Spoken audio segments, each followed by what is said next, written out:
처벌도 문제지만 회생 자체도 안 될 수도 있다라는 걸 인지하셔서 주의를 하시는 게 좋겠습니다.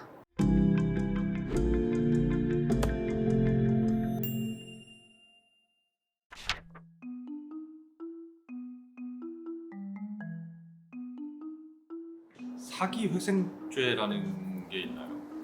네, 가끔 간간히 이제 언급을 드린 적이 있는 것 같은데 지난달이죠. 그 뉴스 인터뷰 많이 다닐 때 그 철없는 이 코인 그 카페 사람들이 그러면 내가 대출 이렇게 정부에서 이렇게 해준다고 하니까 대출 왕창 내가지고 다 날린 다음에 뭐 오면 되겠다. 어차피 1억이나 3억이나 5억이나 다 탕감해주는 거 아니냐. 그러면은 부담 없이 코인으로 한탕 날려버리고 그리고 나는 회생하겠다. 뭐 이런 이제 글들이 있었나 봐요. 그래서 이제 도덕적 해이를 부추길 수 있다라는 취지로 이제 기자님께서 지적을 해주셨는데 제가 그때 이제 그런 얘기를 들었어요. 채무자 회생법상으로는 일단 사기회생죄라는 게 있다. 그래서 사기회생죄로 처벌될 가능성도 있기 때문에 채무자들이 함부로 그런 계획은 좀 주의하셔야 된다라고 이제 말씀을 드리긴 했어요. 그래서 우리가 이제 형법상 사기라고 하면은 다른 사람한테 이제 거짓말을 해서 돈을 받은 다음에 그거를 나중에 변제하지 않는 그런 행위에 대해서 사기가 될 수 있다. 그리고 또는 저희가 이제 회생을 하는 경우에도 빌리자마자 회생을 하거나 정말 그 채무 초과 상태에서 더 이상 도저히 갚을 수 없는 상태에서 돈을 빌리고 회생을 하는 경우에는 사기죄로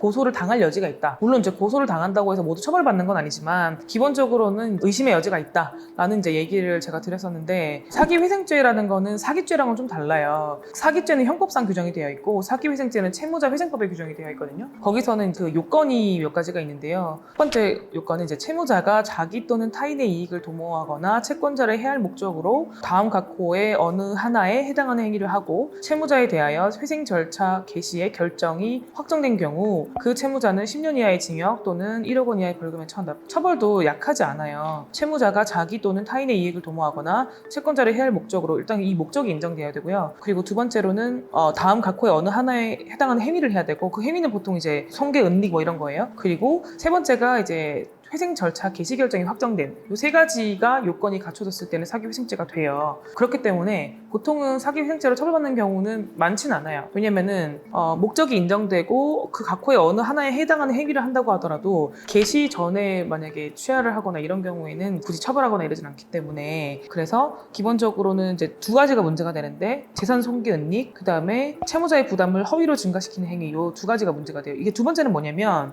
예를 들면은 가짜 채권을 만드는 거죠. 변제금이 총 합계액이 1억이에요. 그러면은 그 1억이 다 채권자한테 가니까 내가 허위의 채권자를 내세워서 그 채권자에게 배당이 갈 수 있도록 만들게 되면은 다른 채권자가 받아갈 금액이 줄어들게 되잖아요. 그래서 그런 것들이 사기회생죄가 되는 거고 그리고 채무자의 재산을 손괴 은닉하는 뭐 이런 것들은 말 그대로 재산을 감추거나 이런 행위들이 나중에 그 법원에서 봤을 때 이거는 좀 정도가 심하다라고 하는 경우에 진짜로 문제가 될 수도 있어요. 그러면 만약에 사기회생죄가 진짜로 되면 어떻게 되냐 오히려 사기보다 더 안 좋아요. 왜냐면 형법상 사기죄인 경우에는 그 채권만 빠지면 되거든요. 전체 채무 중에서 그 채권만 비면책 채권이 되는 거예요. 그러면 1억 원 중에 2천만 원짜리가 사기 채권이 됐다. 그러면 그것만 빼고 8천만 원은 이제 똑같이 개인회생을 할 수가 있는데 사기회생죄가 되게 되면은 회생 제도를 잘못 악용을 한 거잖아요. 그래서 이런 경우에는 면책 불허가 사유가 일단 되고요. 그리고 만약에 면책 결정이 된 경우에도 나중에 그 면책 결정 자체가 부정한 방법인 게 드러나게 되는 경우에는 면책 결정이 취소될 수도 있어요. 그렇기 때문에 회생에 있어서는 이제 사기보다는 사기회생죄가 더 무섭다라고 이해하시면 될 것 같아요. 그래서 저희가 상담할 때도 그런 부분을 많이 고지를 해드리고 이거는 이제 문제가 될 수 있다라고 말씀을 드리기 때문에 보통 지금까지 실무상 문제가 된 적은 저희 사무실에서는 기본적으로는 없었어요.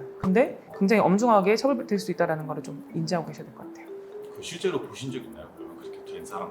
사기회생죄요? 저희 사무실은 없다니까요. 아니 뭐 이런 케이스가 있어요. 왜냐면은 애초에 그런 걸로 문제가 될 것 같으면 상담을 해보다 도저히 안 되겠다 싶으면 저희가 안 받거든요. 그러니까 제가 그분을 고발을 하진 않지만 이게 다 드러나서 만약에 개시 결정까지 받았다면 그분은 유죄 처벌이 될 수도 있죠. 그런 케이스를 봤냐고 하면 안 본 건 아니죠. 근데 실제로 그게 이행된 거를 보진 않았죠. 그래서 잘 문제가 되진 않아요. 보통 이제 대리인 사무실에서도 이런 것들이 문제가 되니까 많이 수임을 안 하죠. 왜냐면은 그렇게 됐을 때 우리도 공범이 될 수도 있는 거잖아요. 그런 위험을 우리가 감수할 필요는 없기 때문에. 그래서 보통은 채무자들이 회생을 하기 직전에 내가 이 정도의 행위를 하는 거는 괜찮을 거다라고 생각을 하시고 채권자를 해하는 행위들을 하는 경우들이 있는데 그게 정도가 약한 경우에는 어느 정도 이제 정상 참작이 될 수도 있어요. 근데 그게 이제 정도가 굉장히 심하다라고 하는 경우에는 법원에서 문제를 삼기 때문에 가능하시면은 회생 직전에 여러 가지 그런 변동 사항들을 만들지 않는 것도 저희가 권유를 드리고요. 그게 이제 심한 경우에는 사기회생죄로 처벌될 수 있다. 처벌도 문제지만 회생 자체도 안 될 수도 있다라는 거를 인지하셔서 주의를 하시는 게